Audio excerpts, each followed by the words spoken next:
2021 marked the 6th annual gathering of Cape Cutters. For the first time I joined the rally by sea rather than by road, as the location for our cruising would be the Western Solent, not far from Aurora's mooring in Gosport. I arrived in Limington in late afternoon and weaved my way upriver to the town quay, right at the top of the busy harbour. It's a very picturesque spot with lovely facilities. The following morning, the first day of the rally, with 8 boats in the water already, the rest of the fleet arrived one by one on their trailers.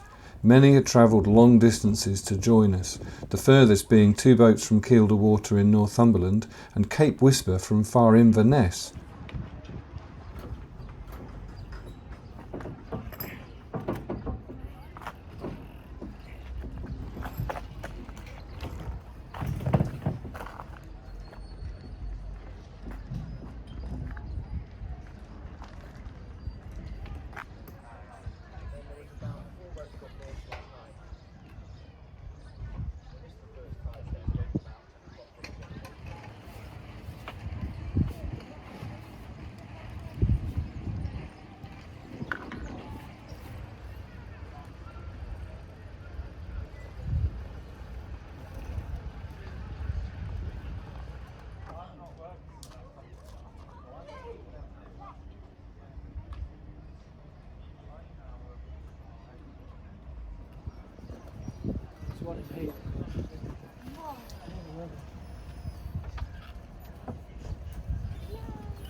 I've got to do this maintenance task.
We set to launching the boats one by one as soon as they were rigged, motoring the boats to raft up at the town quay, whilst those that had launched the previous day went out for a shakedown sail.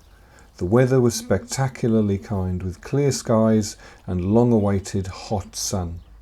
By the end of the day, we had 16 Cape Cutters moored up, along with Narwhal 2, a saddler owned by Bob and Loretta Steele, former owners of Cape Cutter Irene and participants in all the previous rallies. With everyone set up and ready for the week's sailing, we rounded the day off with a formal start to proceedings and a lovely meal at the Mayflower restaurant. Although the COVID restrictions were relaxing, catering establishments were still wrestling with online booking systems. Nevertheless, we had service with a smile and a very tasty meal.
Smile!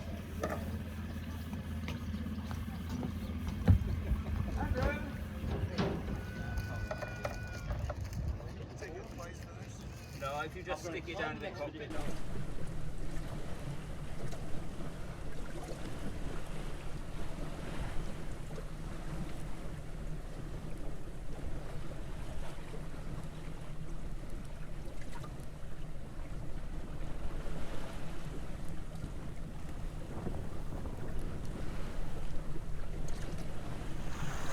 We awoke to the fine sight of the morning sun shining on 16 Cape cutters rafted in Lymington town quay and the prospect of a warm, fine day, though with light winds. The fleet left en masse and made their way down the busy channel out into the Solent, which was also thick with pleasure craft. The strong, favourable tide made up for the light winds, and we beat east, making for Newtown Creek for a lunch stop. It was a fine sight to see so many boats, most with all their canvas flying, and soon we arrived at the creek and made our way through the many moored boats, enjoying the sun on, in and by the water.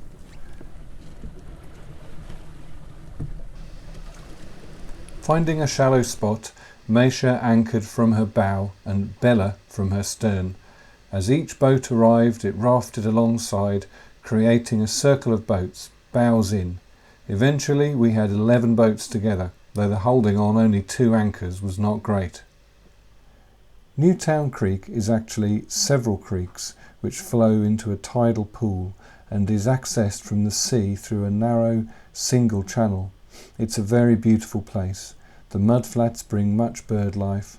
There's a shingle beach where a small craft can land, and the oak woods come almost to the water's edge on the west side. The views are beautiful, but the attraction for sailors is obviously as a very sheltered anchorage.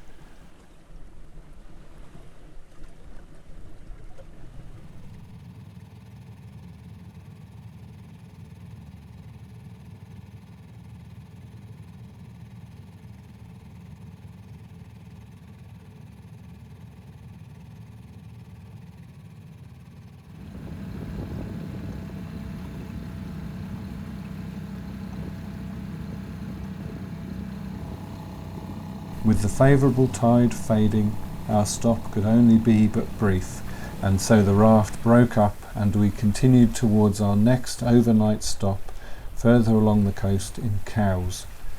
Sadly, the wind faded just as the tide turned against us, so we were soon all motoring into the strong current. But on our arrival at Cowes Yacht Haven, we had a large finger pontoon to ourselves, and were soon tied up and ready for a beer in the sun as everyone discussed the day's events. The day was rounded off with a curry together in the town, a flying start to our week's sailing.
It's out of date because there's a big barrier now.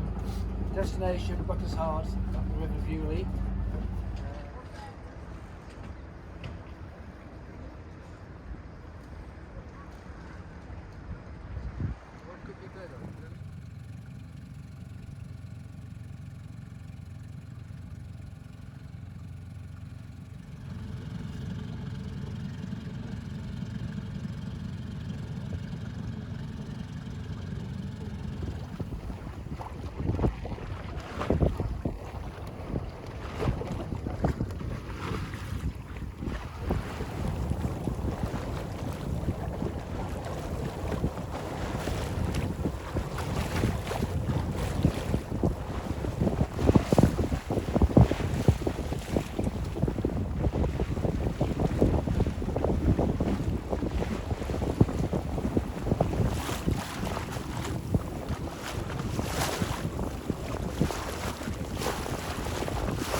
Today's journey was to be from Cowes to Buckler's Hard on the Beaulieu River.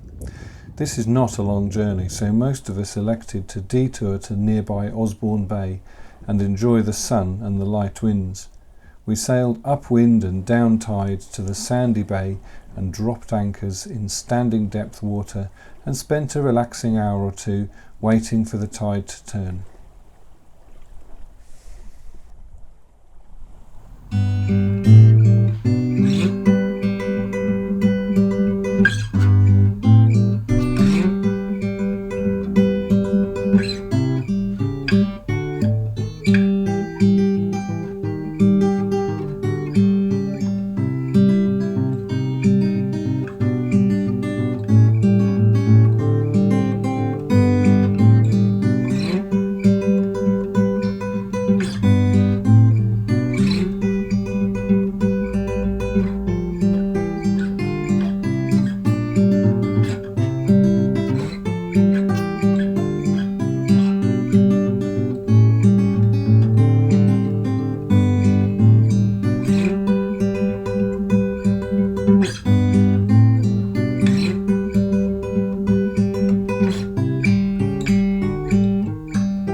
We started leaving just after lunch and used the pre-slack back eddy in the tide to pass west, close to Cowes. By the time we reached that point, the tide had turned in our favour across the whole Solent. There were two strategies: dead downwind to the mouth of the river, or else to sail off the wind, jibing towards our destination. I preferred the latter strategy, as it involved better boat speed. The wind was light and the dead down method did not feel very comfortable, though we all arrived at the river mouth within a few minutes of each other. The Beaulieu River is one of the most lovely places on the Solent. We sailed into the mouth and reached along its winding course as the river transitioned from sandbanks at the beach through mud flats and little creeks and finally to the oak woodland which extends right down to the water's edge as we approached historic Buckler's Hard. This Hampshire hamlet, nestling in the New Forest, has a naval history dating back to the 18th century. It also was the start and end point for Sir Francis Chichester's solo circumnavigation aboard Gypsy Moth in 1966, and that yacht was still to be seen in the yard. Buckler's Hard Marina staff made us most welcome. An outside barbecue area had been set aside for us, and we had a most sociable evening. It was so pleasing to see so many skippers and crew swapping notes. We had a mixture of sailing experience, length of Cape Cutter ownership, some who had been to several rallies, and those for whom it was their first.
We were heading for Yarmouth on the far west of the Isle of Wight today, which is a relatively short distance.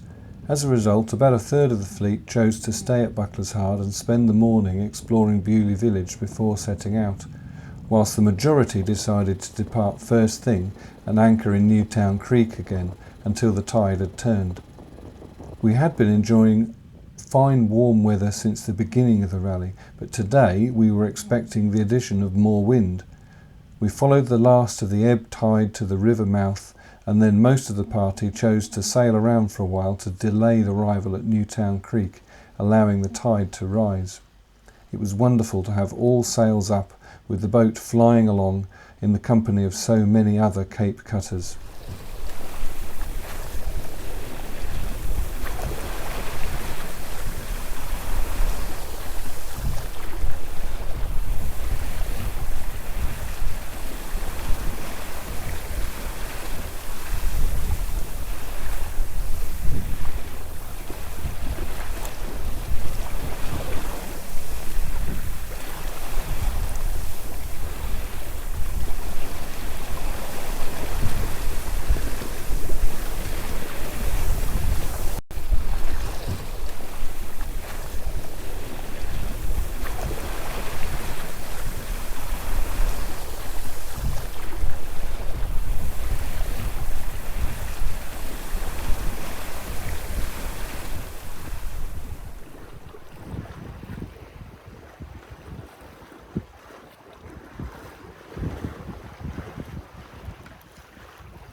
About 10 of the fleet entered the creek, and some did try to raft as we had done previously, but the wind was quite strong today, so we were forced to anchor individually. We passed the middle of the day relaxing in the sun and waiting for the tide to turn.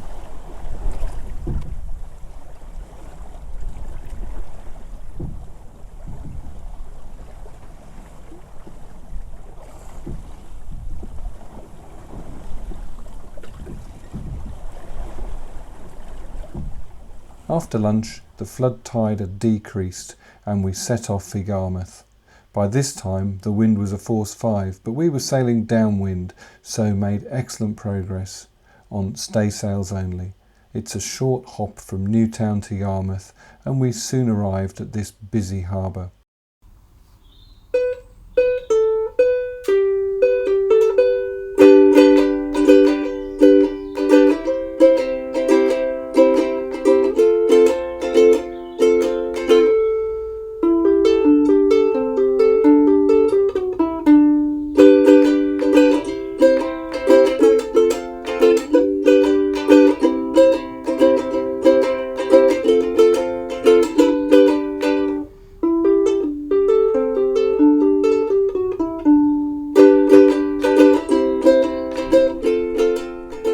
Every Cape Cutter rally has included at least one longer passage, and this year our organiser Paul had planned an overnight excursion to Poole Harbour. I always enjoy anchoring overnight, and this trip would provide that opportunity too. This passage needs the right tides to exit the Solent, so we had a relatively early start, A few boats left really early, but most of the fleet passed out of Yarmouth Harbour just after 6:30 in the morning. We were blessed with bright sun but little wind. Even so, the strong tide ebbing out of the Solent carried us along at nearly 6 knots. With conditions very benign, we followed the Needles Channel and passed very close to those iconic rocks.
Once past the turbulence up to the final West Cardinal buoy at Bridge, we passed into Christchurch Bay, but progress here was very slow, owing to the very light winds. Even with the extremely modest sea state, it serves to stop a small boat like the Cape Cutter in its tracks without a decent breeze to power her up. I eventually made the decision to drop the sails and motor, but after a while, as we neared Handfast Point, the wind returned and I had a lovely sail up to Harry's Rocks and then jibed north into the Poole Harbour. The chain ferry at the harbour mouth was easy enough to navigate around, but the channel markers can be quite confusing for newcomers. Poole Harbour is a huge island-strewn lagoon, but very shallow over much of its area. At low tide it was important to follow the tortuous routes indicated by the maze of markers, even in a shoal draft boat such as the Cape Cutter. The early birds dropped anchor in the lee of Brownsea Island, whereas the majority of the fleet put their pin down at the South Deep, not a literally accurate name. After a lunch break and or a siesta, most of the fleet pulled anchor to explore Poole Harbour. Looking at the chart does not prepare one for how lovely this place is. There are many heavily wooded islands and numerous low-lying banks. To the south and west the harbour is peaceful and natural, whereas the north and east is more developed. Moored boats are everywhere and the water is busy with all manner of watercraft, from canoes to sups to ferries and tour boats, as well as large shipping too. A busy place, but with the Cape Cutter it's easy to explore the shallow quiet creeks or to go ashore. I sailed Aurora in a complete lap of Brownsea Island, though I did feel like I was beating the whole way. Ladybird had found a sheltered anchorage close to Brownsea Island and took the opportunity to go ashore and stretch their legs. There's something so adventurous about arriving somewhere by dinghy.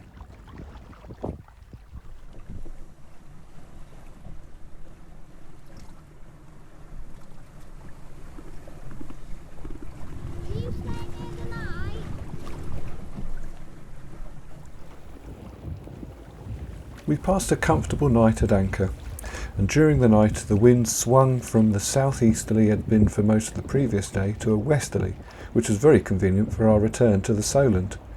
This made the boats a bit restless when the tide turned in the night, but I'm always very confident in the holding of the Cape Cutter's anchor. The plan was to sail back to Yarmouth and use the trip as a passage race. A benefit of this was that we didn't all need to begin at the same time, useful given the number of boats involved and the different locations they had spent the night. I had an appointment to keep, so I set off earlier than the others, driving gently through the channel to the mouth of the harbour in the light breeze. With a quick burst of outboard to cross the ferry chain, I turned to port and followed the East Loo Channel close to the shore and then turned out to sea once clear of the sandbanks. Two alternative courses suggested themselves for the return to Yarmouth. One was to sail out to sea and then pick up the Needles Channel, and the other was to take a more straight line route, close inshore to Hengisbury Head and pass into the Solent tight to Hurst Point. I like to watch the shore as I sail along, so chose the latter route and found myself dead downwind. I shook out my precautionary reef soon after leaving Poole, and it was a very quiet sail past Bournemouth. But to my delight the wind freshened and back to the southwest. A reach is the most enjoyable point of sail, and Aurora picked up speed as I was able to use all 3 sails. I made fabulous progress with a little tide under me to nudge the boat speed to about 6 knots. My course took me very close to Hengesbury Head, passing inshore of the little patch of rocks lying half a mile off. The shallow draught of the Cape Cutter meant I had no worries about passing through the shallow water. In fact, I had the centre plate pulled up during this journey. However, a sharp lookout for the many lobster pots in this area was essential. I'd been using the North Head buoy as a waypoint, and this was fast approaching. The boat speed increased to well over 7 knots, and Aurora popped into the Solent, passing a few yards from the fort on Hurst Point. The water here is always choppy and confused, but in the current neap tides it was not fierce. Aurora was through this water in a couple of minutes, managing 8 knots, and I was able to aim for the end point of the passage at Black Rock Buoy. This was an exciting end to a wonderful day's sailing, and I motored into Yarmouth with a big grin on my face.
As the fleet arrived, we rafted up together, 17 boats in all with the arrival of Grilla.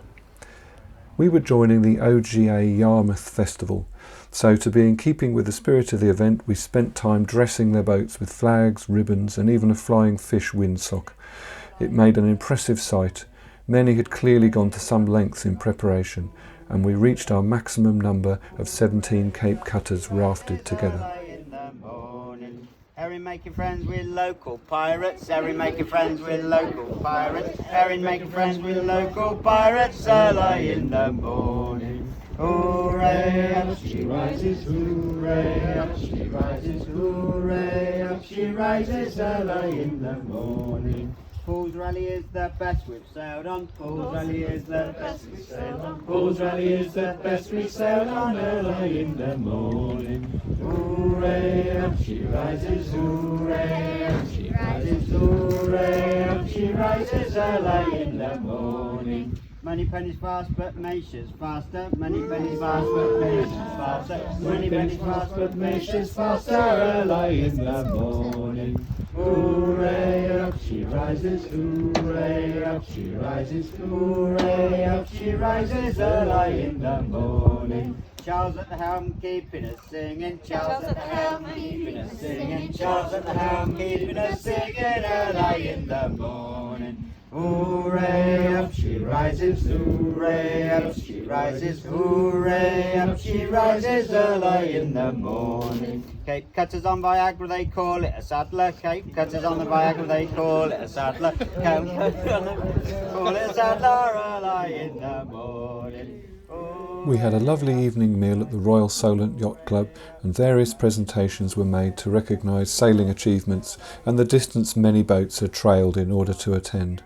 Paul, the rally organiser, was presented with a piece of local art augmented by our own Bob Steele and signed by all the participants. Hooray, up she rises. Hooray, up she rises. Hooray, up she rises. Early in the morning. Julie on the sun deck doing his tanning. Julie on the sun deck doing his tanning. Julie on the sun deck doing his tanning. Early in the morning. Hooray, up she rises. Hooray, up she rises. Hooray, up she rises. Early in the morning. This is Katie.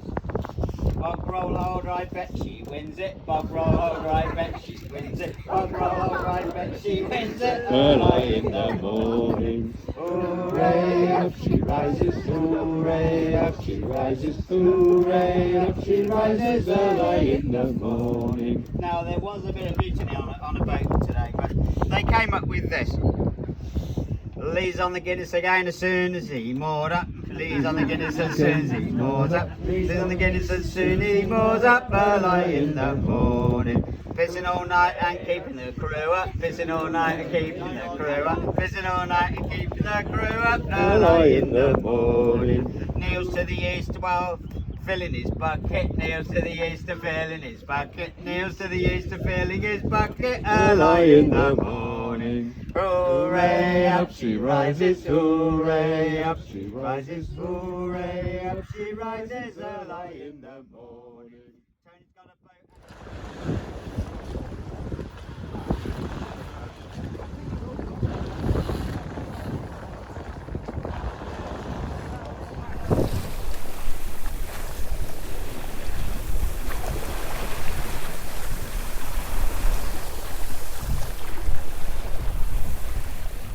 This was the final day of the rally, and 3 of us sailed over to the beach at Hurst Point and anchored near the shore.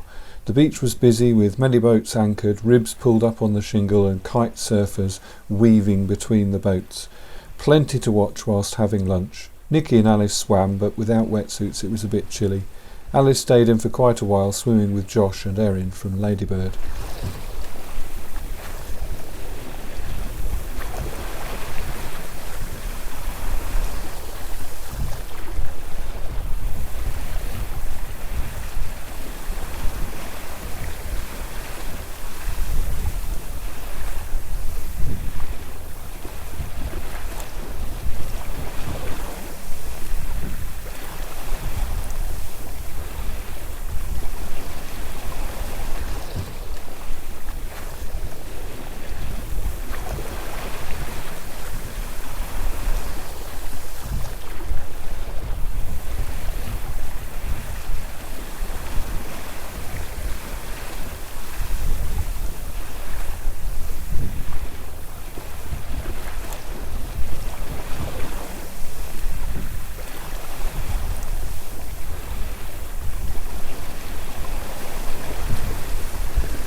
After a siesta, we pulled the anchor and went to watch the gaffers racing. These lovely boats made an impressive sight, and it was great to see the Cape cutters who entered doing well. The day was rounded off with a pleasant walk along the banks of the Yar for our evening meal at a converted railway station. We were sorry to be gathering for the final time on this rally, but there was much talk of the summer mini-rally at Kielder in July and what location should be chosen for next year's Whitsun rally. We returned to the boats to find that several had been awarded prizes. The Cape cutters had done well in the race, Ian and Kath on Bella coming 4th overall. Adam on Meisha was 1st overall on the passage race, with Gary on Moneypenny close behind in 3rd place. Thanks once again to Paul for organising such a great rally.